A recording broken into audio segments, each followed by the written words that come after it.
Hello, my name is Elisa Deli. I'm an intuitive astrologer and tarot reader.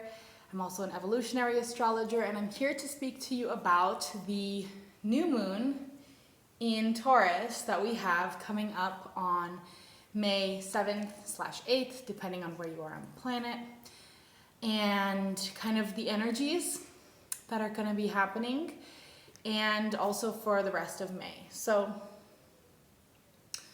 before we begin talking about this new moon in Taurus, it's important that we backtrack and kind of look at how we got here energetically, astrologically, what brought us to this point, because it's very relevant. So the way that I'm seeing this is that we are working with an energy that really began back with the eclipses that were at, especially with the Aries solar eclipse at the beginning of April. That was an initiation point, an opening of new timelines, new karma, a new path that is being presented to us. Because that's basically what eclipses are, is portals or thresholds where new energetic timelines or karmic loops or opportunities or patterns can show themselves to us and can begin and end. So with that solar eclipse in Aries, we were given a new timeline, a new karma, a new unfolding, a new path.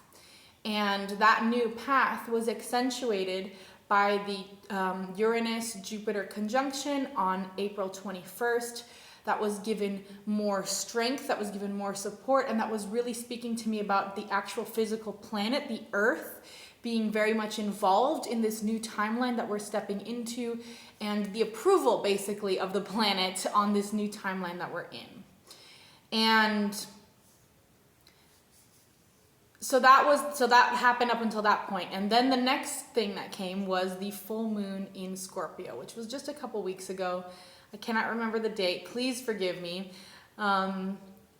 So that full moon in Scorpio that we just had was an illumination of all of the shadow aspects, all of the traumas, all of the fears, all of the kind of shadowy, subconscious issues, kinks, or blocks that are still in the way of us stepping into the new timeline, stepping into the new karma, okay? So the new path that was presented to us during that eclipse portal, and that was accentuated by the Jupiter-Uranus conjunction, we were shown what blockages or what issues, what trauma, what shadow work we still needed to do on that last full moon in Scorpio. And so now going into this new moon in Taurus, this is a lunar cycle that gives us an opportunity to ground in all of that truth that has been unfolding. So this is an opportunity, hopefully, since the full moon in Scorpio, we've had an opportunity to begin purging, begin clearing, begin removing those blockages, begin integrating. At the very least, we've understood, okay, there's this issue that needs to be looked at, right? We've seen, it's been made aware, we've been made aware of it. And now we can have begun to do something about it. And with this lunar cycle, it's really about continuing that process of doing something about it in a very practical, grounded, Taurian kind of way. And Taurus, to me, is all about the wisdom of being human. And the wisdom of being human of Taurus is often underrated and overlooked. The wisdom of being human of Taurus is so special because it helps connect us to the present moment. It helps connect us to our bodies. It helps connect us to what is true, right? To what is here and now, and also to what is in our hearts and in our soul. And how can we make the here and now and the physical reality match what's in our heart and in our soul? And this is the beautiful wisdom of Taurus, is the ability to bridge that gap through our mundane behaviors and actions. So Taurus is really good at helping us, get the right kinds of routines, get the right kind of diets, get the right kind of work in the world, get the right kind of habits, systems, and structures that are supportive of actually making us feel good in our human body and in our human vessel, right?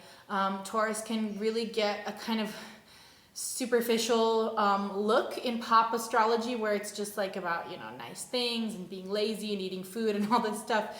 But Taurus is really about the work that we can and need to put in order to have a fruitful, harmonious, and happy human experience, right? So this new moon is really about this.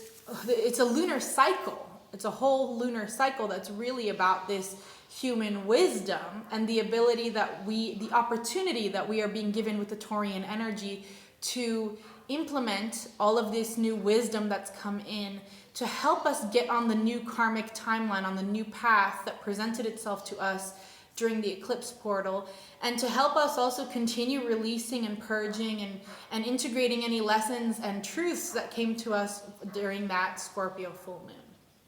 Okay, so there are some things that I want to say about this new moon also.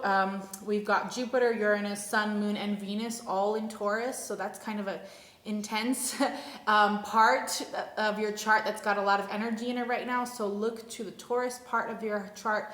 What house or houses does Taurus rule? That will give you a clue as to kind of where and how all of this will be playing out over the next lunar cycle.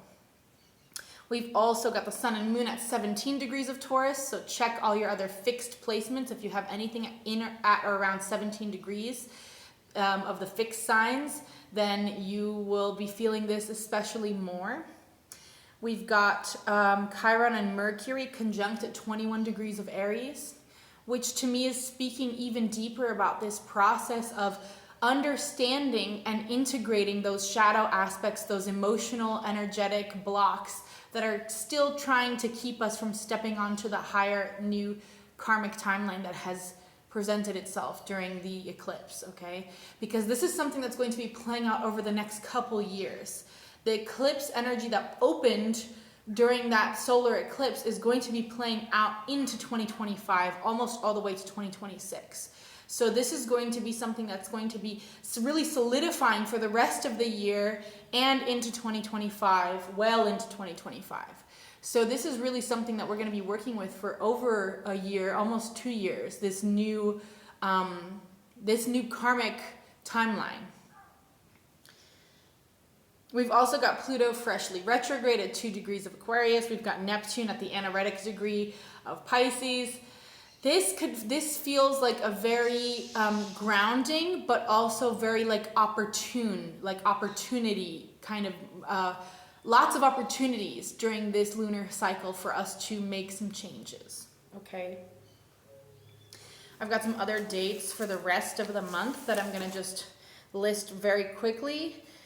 On May 18th, we've got Jupiter Cazimi, Jupiter meeting up with the Sun at 28 degrees of Taurus. On May 19th, we've got Mars conjunct the North Node at 14 degrees of Aries.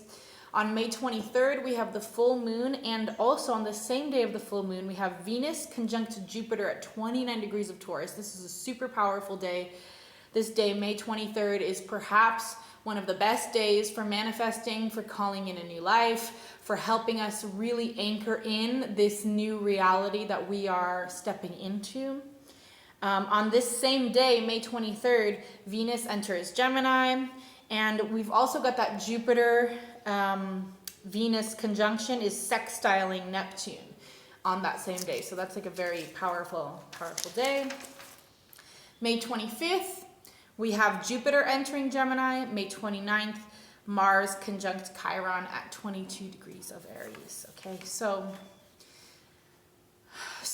the way I'm seeing it is like on this new moon here at the beginning of the month, we have Mercury conjunct Chiron at 21 degrees of Aries. And by the end of the month, after the full moon, after we have the Venus-Jupiter conjunction, after both Venus and Jupiter exit Taurus and enter Gemini, we have Mars conjunct Chiron at 22 degrees of Aries, showing me that whatever insights and understandings we've understood and we understand at this particular point in time at the new moon, whatever we understand now is going to then be, it's like by the end of the month, we'll have very clear actionable steps that we can take about our wounds and about our healing that needs to continue, okay?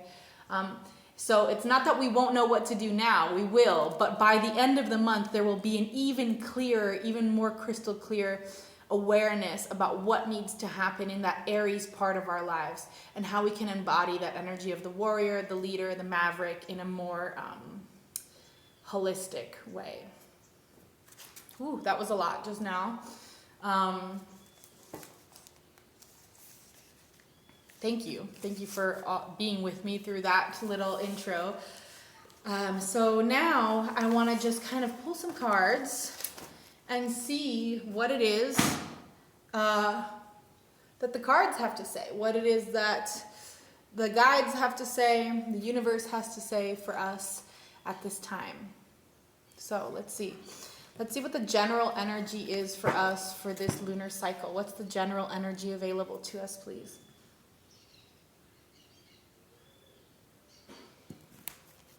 Overall energy. Overall energy for this lunar cycle. What do we need to know about the overall energy for this lunar cycle?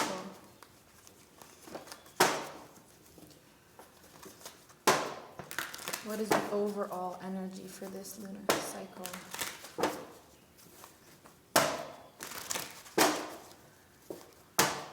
What's the overall energy for this lunar cycle, please? Overall energy for this lunar cycle. Ooh, thank you very much. Ooh, detective, light attributes, great powers of observation and intuition, desire to seek out the truth, shadow attributes, voyeurism, false information. Yeah. This is speaking to me about the thing that I just mentioned, that at the new moon, we have Mercury conjunct Chiron at 21 degrees of Aries. And by the full moon, by the end of the month, by the 29th, after the full moon, we'll have Mars conjunct Chiron at 22 degrees of Aries. This is an opportunity for us to get down to the nitty-gritty of that wisdom of being human that I was talking about with that Taurian energy. We get to be detectives of our own psyches, of our own lives, of our own path, to understand, first of all, what it is that we need to change and how we need to change our lifestyle habits so that we can live well and be better human beings. And two, what needs to happen on this new path? What needs to happen on this new karma? What needs to happen with this new timeline that we have stepped into and that's requiring us to change? Let's see what's at the bottom of the deck. Don Juan in reverse. Spotlights your positive seduction qualities, using the power of romantic attraction for private agendas. But it came out in reverse, right? So again, this is talking to me about more of those shadow energies that were highlighted on the Scorpio full moon. When I think about seduction, I don't just think about the way that we as human beings can seduce each other. I think about the ways in which the media and our whole world really is constructed to seduce us, whether it's through social media with even things like food advertisements and the way that food tries to seduce us, whether it's with just all of the things that are trying to grab our attention and seduce us and hypnotize us by grabbing our attention, the attention economy, the things that want us to keep scrolling, that want us to stay engaged, that engagement, attention economy that our phones, our devices are so intertwined with. We have to be very discerning this cycle about how and where we place our attention and our energy. There's going to be a lot of things that are trying to seduce us, trying to pull our energy into different directions that lead us away from ourselves. And that's really where we need to be, is within ourselves. Okay, very interesting. How do we best work with this energy this month, please? How do we best work with this energy?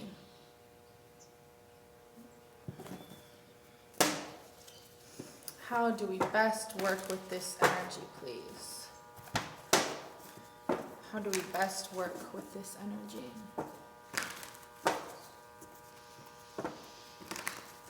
Sorry if you guys can hear that in the background. It just got louder.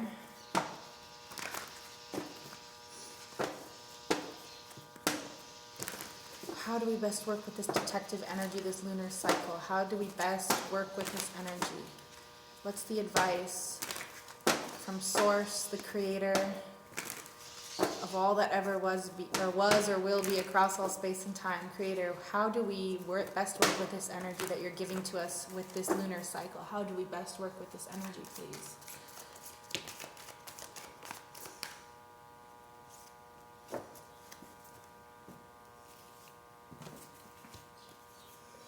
King of Cups, Chariot, Queen of Wands reversed, the Fool reversed, and the Eight of Wands. Okay, so interesting. The Eight of Wands was flipped over upright, but it was like in the deck. I had to kind of dig it out. So that, first of all, to me is speaking with this detective energy that we need to be paying attention for the communication. We need to be paying attention for the clues. We need to be paying attention for the signs and synchronicities that will be coming to us from the universe, from Creator, from our spirit team. There's going to be communication and clues and synchronicities, but we have to be on the alert for them and actively looking for them. We have to be working with this detective energy actively.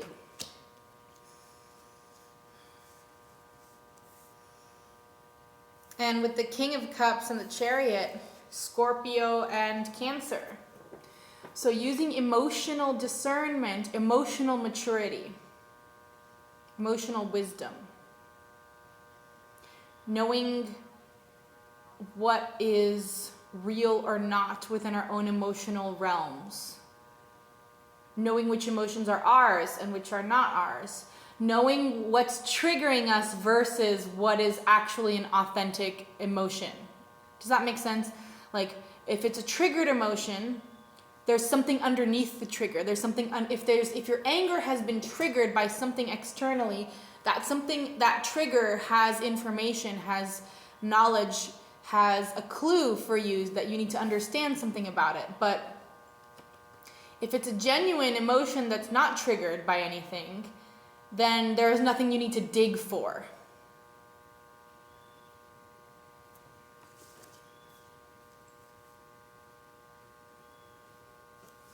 I'm asking, how do we best work with this energy? And they're driving me to the pyramids here at the bottom of this card. I don't know if you can see, the lighting is not great right now. The pyramids down here. So this is really ancient stuff. This detective stuff, this shadow work, these emotional issues, these blockages that are getting in our way of the new timeline, the new cycle that is trying to be ground into our reality. This is ancient stuff, ancient stuff. So this might be stuff that is something from past lives. These might be issues that, like, if you may have a hard time placing or understanding within the context of this lifetime that you're living now. This might be stuff to do with soul contracts, with people from other lives. You know, these are things that are old issues. Old issues. And also to tap into your own innate ancient wisdom. That if you are drawn to this video, if this video has found you, it's because you are a very experienced soul. This is not your first rodeo. You're here for a very specific and important soul mission. And you're here at this time of awakening to activate something within yourself that is very ancient and that's already within you.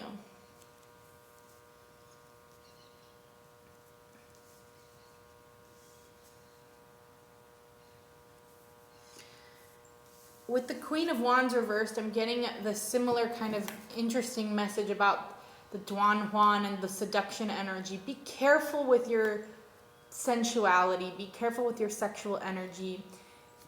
Don't just I'm not trying to tell you what to do, but like if you can avoid casual encounters, if you can avoid even excessive amounts of sex, or especially if you have any issues with any issues around sexuality, anything about excessive use of sexuality, at the same time on the opposite end of the spectrum, excessive repression of sexuality, anything around your sexuality that has become distorted, imbalanced, or fanatic in any way needs to be purified and cleansed.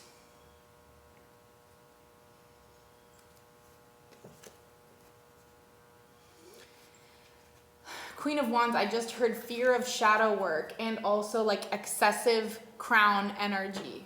So when the Queen of Wands is reversed, it can really speak about a fear of doing the inner work, a fear of looking at the parts of yourself that you need to look at so that you can be charismatic, creative, expressive, and show your talents and be sexy and embodied and kind of have that all eyes on you energy. When the Queen of Wands is reversed, it's because she's afraid to be that way, or she's not able to fully embody that energy.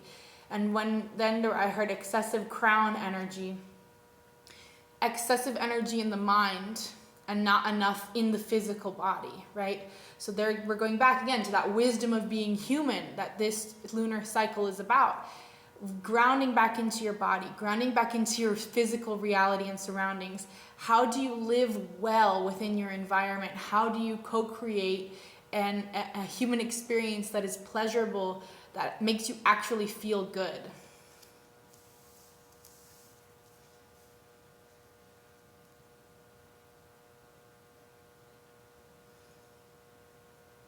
So there's this interesting message coming through about don't be naive, but also focus on your purity. They're drawing me to this little white bunny that's in her hands, she's holding. And the rabbit to me is always a symbol of both fertility and of purity.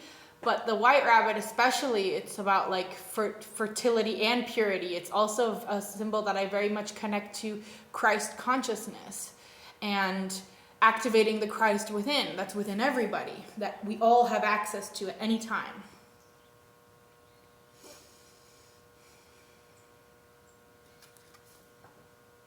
Don't be naive.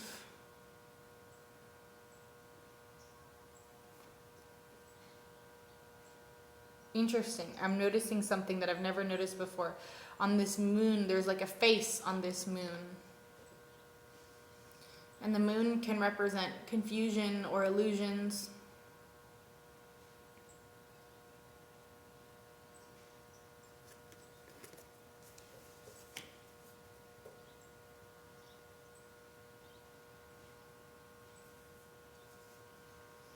It's got something to do with fire.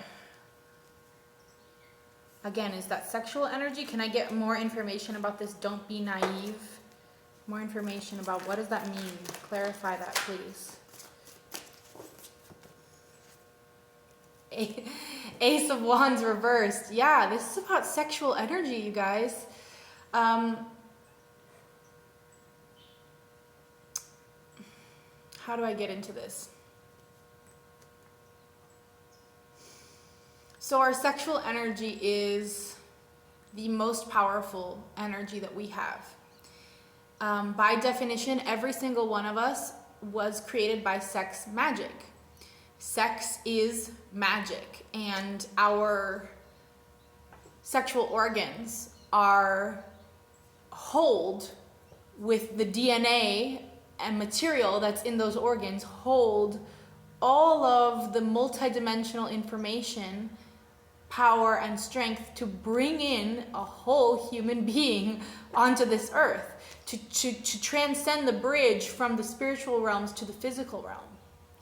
And so when we are careless with our sexual energy, when we overuse our sexual energy, when we get trapped into like lust, when we place too much importance on being sexually perceived and desired by others, when we place too much importance on being sexually desiring and perceiving others, when we place too much importance in general on sexuality. It creates an imbalance within us. It creates a lack of flow to the higher energy centers, and it creates a lack of creativity in other areas of our lives. Let's see what's at the bottom of the deck. I'm curious. 7 of Wands, fire. It creates a situation where if we're misusing our sexual energy, it's like creating more problems than it solves. It creates a whole bunch of problems. And these problems will vary extremely depending on each person and how it's playing out specifically in your life. But it's safe to say that I would say a vast majority of us, myself included, were never taught how to properly care for our sexual energy. We were never taught how to honor our sexual energy. We were never taught how to manage our sexuality. And by manage, I don't mean abstain, and I don't mean repress, but what I do mean is place the act of sex upon the proper or upon the true level of importance upon which it should rest, which is a very high level of importance and a very sacred level of importance. And that each time we have sex, we are essentially engaging in a type of prayer. And so if you are praying in a way where you're fantasizing about all kinds of different scenarios, or where you are engaging in certain kinds of lustful urges that draw your energy lower rather than drawing it higher, it creates imbalance. Wow.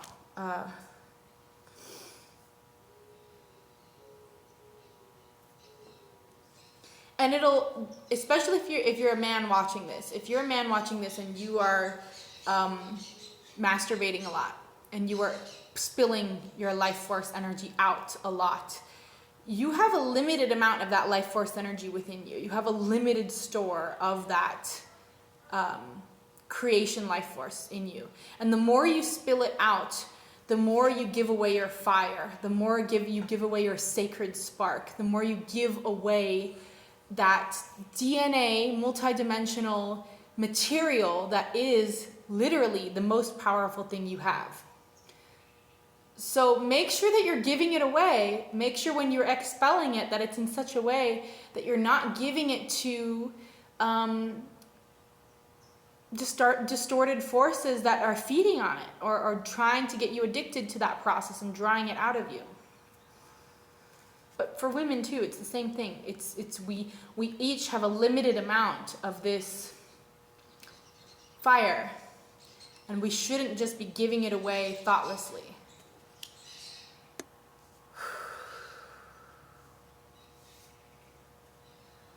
That's very interesting.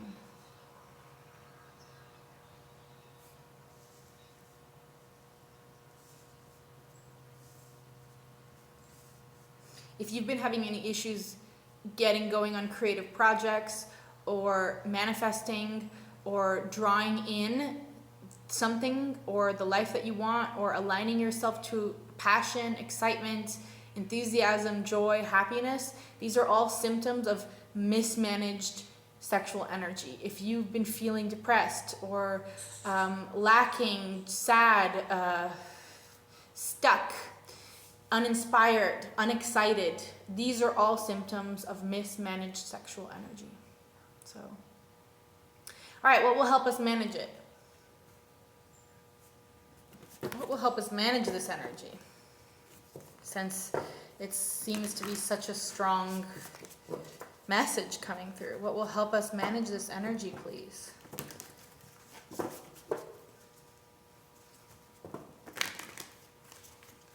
What will help us manage this energy?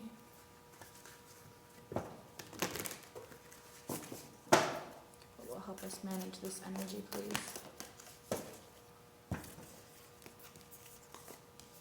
Got a bunch of cards here. Let's see.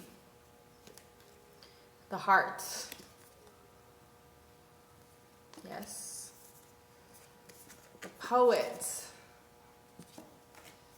The healer.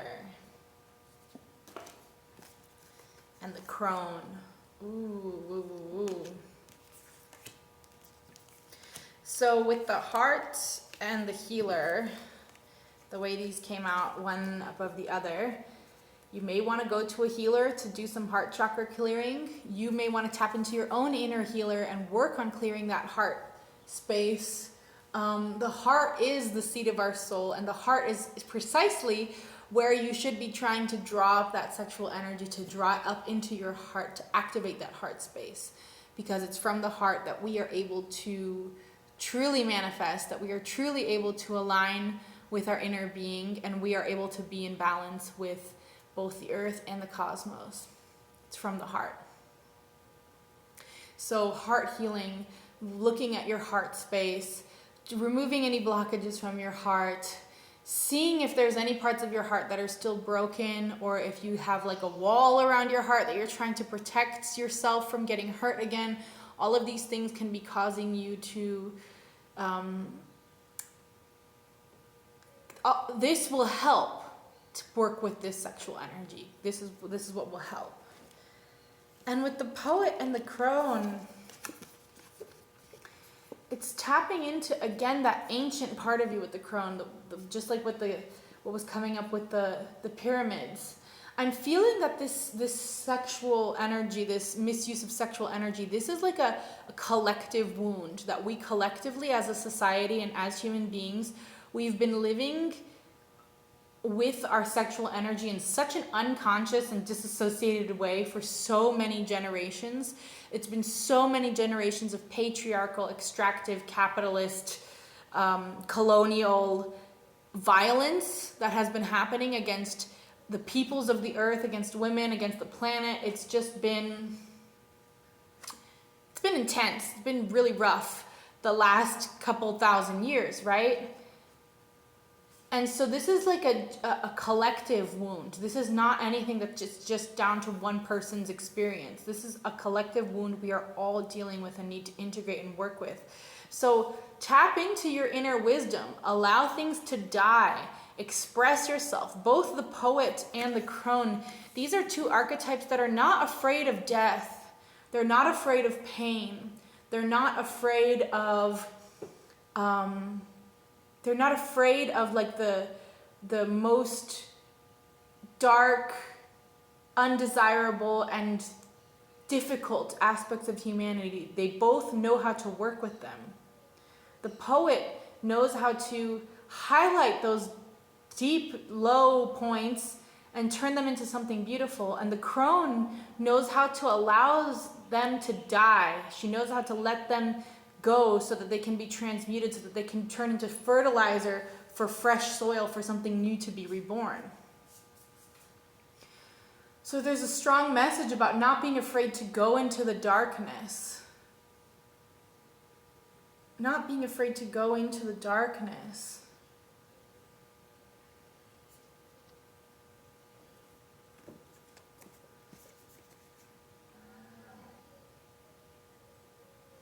Yeah, both the poet and the crone, they have this symbol where the hands are holding something.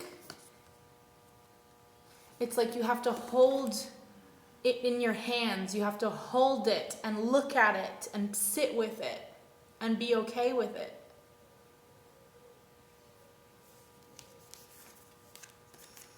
And I'm noticing how the colors here, these colors on the healer, the red, the orange, and the yellow, these are the lower three chakra centers. And drawing up that energy into the heart being the pink or green, right? Drawing up that sexual energy into the heart, activating the heart space. You can do this with a very simple breath. Dr. Joe Dispenza talks about this breath, and this is like also an ancient pranayama practice where you draw the breath up from your lower center. You imagine that it's like as if it was a tube or like a straw up your central channel.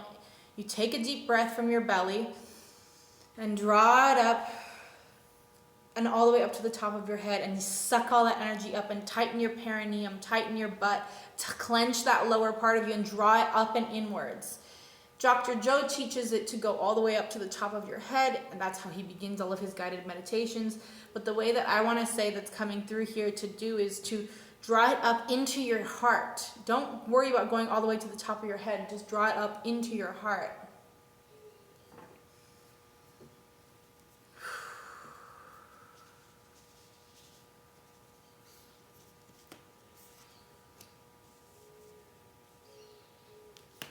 Wow, okay. These are very intense messages that are coming through. What else? Is there any other final parting message before we leave for this lunar cycle?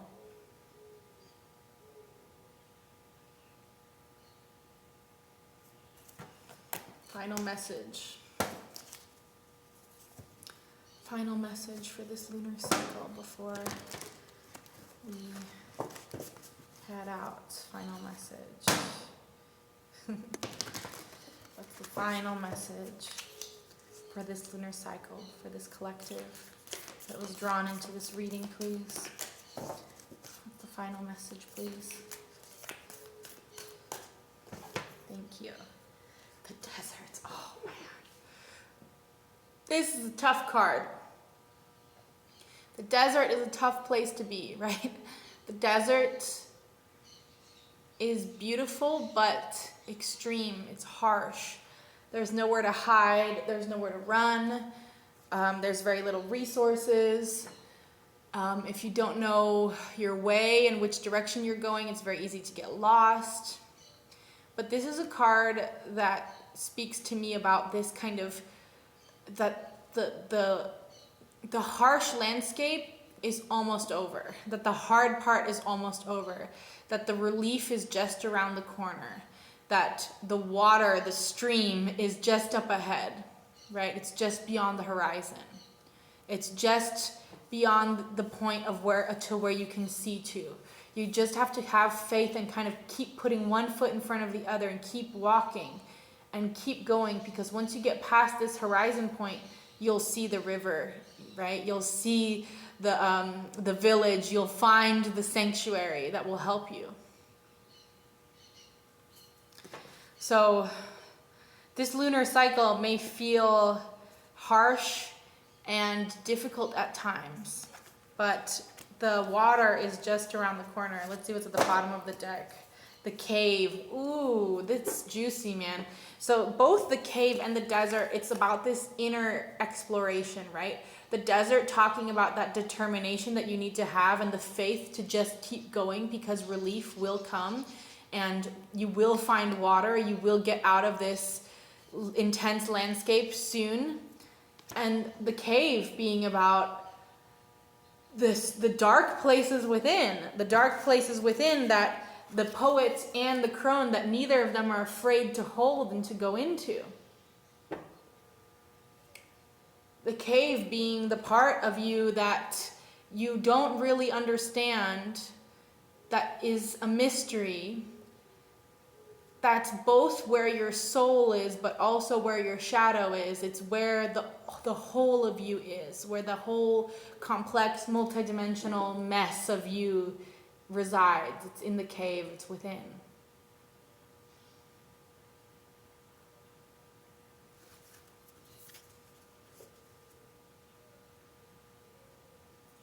You were born for this time. You were born for this moment. You were born to walk through this desert, to go into this cave. You were born, I'm getting the image of the Merkaba also coming through. You were born to activate your soul on a multidimensional, cellular, frequency, vibrational, energetic level by going through all of these trials and tribulations at this time. You were literally born for these times that we are moving through right now. Don't be afraid.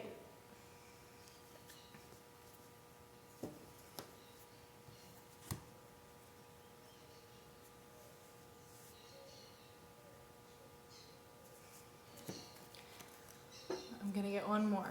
final message. Oh, thank you. Wow, that was great. We got the Destroyer and the Liberator.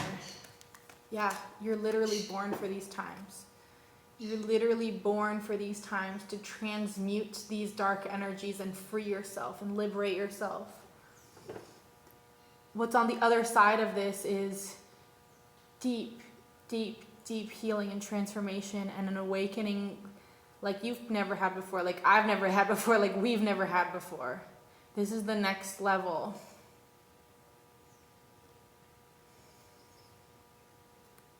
You were born for these times.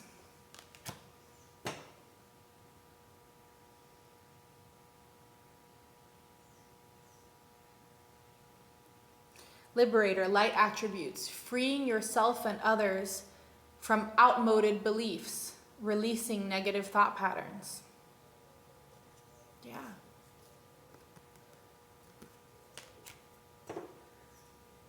All right. Thank you so much for being here with me all the way to the end. If you made it, if you're here and this is resonant for you, drop a comment down below. I would really love to hear from you. Let me know where you're watching this from, how these times are for you, how you're feeling. And I believe that's it. That's all that needs to be said at this time. I want to thank you for sitting here with me today. I want to thank all of the multidimensional and unknowable forces that have brought us together in this way. And I hope that this reading brought you some clarity. I hope it brought you some guidance. I hope it gave you something you did not have before. If you're interested in a personal reading, my information is down below. Sending you so much love.